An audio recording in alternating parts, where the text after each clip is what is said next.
Have you ever really stopped to think about the magic inside something as simple as a kid's toy or a desk fan? You flip a switch and it just goes. It seems so simple, but it's all powered by this really fascinating principle. So today, let's pull back the curtain and see exactly how an electric motor turns the juice from a battery into actual physical motion. I mean, once you start looking, you see that these little motors are literally everywhere. They're in your kids' toys, that table fan cooling you down, your electric toothbrush, even hair dryers and electric knives. And deep down, they all share the same secret weapon, a simple DC motor that takes electricity and turns it into the spin that makes everything happen. So yeah, that's the big question, right? It really does feel a little bit like magic. How in the world does that little cylinder of power, a battery, create such a strong, continuous spin? Well, to figure that out, we've got to break it down to its most basic ingredients. To build our motor from the ground up, we only need two fundamental forces of nature: electricity and magnetism. That's it. Once we get a handle on how these two work, we can start putting them together to create motion. And that, my friends, is where the real fun begins. Okay, first things first, the electric circuit. Just picture a battery, some wires, and a light bulb. For that bulb to light up, electricity needs a complete unbroken loop to flow from the battery, through the bulb, and right back to the battery again. You open a switch, you break that path, and poof, the lights go out. It's really that simple. Now, here's where it gets interesting. What happens if we just flip the battery around? Well, the light bulb still works just fine, but the electricity, the current, is now flowing in the complete opposite direction. This little trick, the ability to reverse the flow, trust me, it's going to be the key to everything in just a minute. And for our second ingredient, good old magnetism. And the rule here is super simple, and it never, ever breaks. Every magnet has a north and a south pole. Opposites attract and likes repel. So north and south will always pull together, but two norths or two souths will always push each other away. This constant push and pull is the force we're about to put to work. All right, so we've got electricity that can flow two ways, and we've got magnets that push and pull. Now for the really clever part. How do we build a bridge between these two forces? How do we get them to talk to each other and create something we can actually control? Well, we do it by creating something called an electromagnet. See, unlike those magnets on your fridge that are just always on, an electromagnet is temporary. You just take a piece of metal, like a regular iron bolt, wrap a wire around it, and then send an electric current through that wire. And just like that, you've made a magnet. It's basically a magnet with an on-off switch. This gives us two incredible superpowers. First, we can turn the magnet on and off just by connecting or disconnecting the battery. But second, and this is the real secret sauce for our motor, we can instantly flip its north and south poles. How? By doing that little trick we just learned, reversing the direction of the electric current. So what we have is a switchable, reversible magnet. So now we have all the pieces on the table. We've got our permanent, always-on magnets, and we've got our brand new controllable electromagnet. It's time to put them together and finally make something spin. Okay, imagine we put our electromagnet on an axle, right between two permanent magnets. We turn the power on. Immediately, its south pole is attracted to the permanent magnet's north pole, and it spins to line up.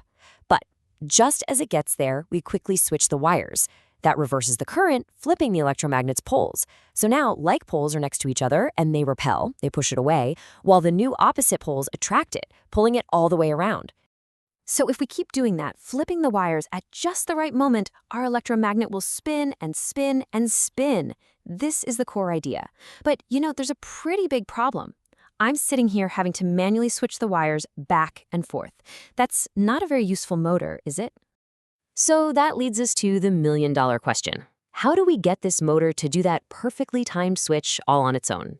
We need to find a way to automate this whole process. And the solution, it is just an incredibly elegant, beautiful piece of engineering. It's the one part that takes our clunky little experiment and turns it into a smooth, self-powering machine, and honestly, it's pure genius. Meet the commutator. It looks really simple. It's just a metal ring that's been split into two separate halves. This ring is attached to our spinning electromagnet, the armature, and it spins right along with it. This little split ring is the clever, automatic switch we've been looking for. So, here's how this magic trick works. Two little stationary contacts, we call them brushes, feed power to the commutator. As the electromagnet spins for the first half turn, the brushes are touching one side of that split ring, sending the current in one direction. But as it rotates past the halfway point, the gap in the ring passes by, and the brushes make contact with the other half of the ring. That instantly reverses the current's direction, which flips the electromagnet's poles. The new repulsion kicks in, and the spin just keeps on going. It's a perfect self-perpetuating cycle, happening over and over super fast. So we have a motor that spins all by itself. That's awesome. But let's be honest, it's still a little weak, a little clunky. So how do we take this amazing idea and turn it into a powerful, reliable machine that can actually do some real work? Well, one issue with just a single loop of wire is that its speed can be a little jerky, and it might even get stuck in a dead spot where the brushes aren't making good contact. The elegant solution? You guessed it. Just add more loops of wire to the armature and give each loop its own little segment on the commutator. And the difference is just night and day. By adding more loops, we make sure that there's always an electromagnet being pushed or pulled at the perfect angle to keep the motion incredibly smooth and continuous. It's like they're all taking turns providing the kick. This massively increases the motor's torque, which, by the way, is just a fancy word for its twisting power. And hey, if you want even more power, there are a couple of other easy tricks. The more times you wrap the wire around for each electromagnet, the stronger that magnet gets.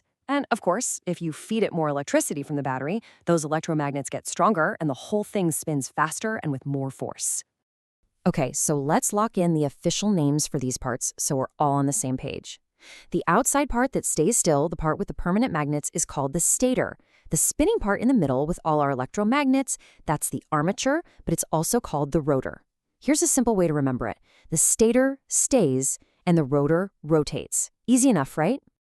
And this brings us right back to the beginning. That simple, powerful rotation of the rotor's axle is where all the action comes from. You can attach fan blades directly to it, you can hook it up to a bunch of gears to make the wheels of a toy car turn, or you can use some clever cams and levers to change that spinning into the back and forth slicing motion of an electric knife. No matter how complicated the final gadget looks, whether it's spinning, buzzing, or slicing, it all comes back to this one fundamental principle. It all starts with the simple, beautiful spin of the motor, powered by that constant automatic dance between electricity and magnetism. So we've pulled back the curtain on one piece of everyday magic. We've seen how a simple battery, just by following the laws of physics, can bring a machine to life. It kind of makes you wonder, doesn't it? What other invisible forces are hard at work all around us, just shaping our world in ways we don't even see?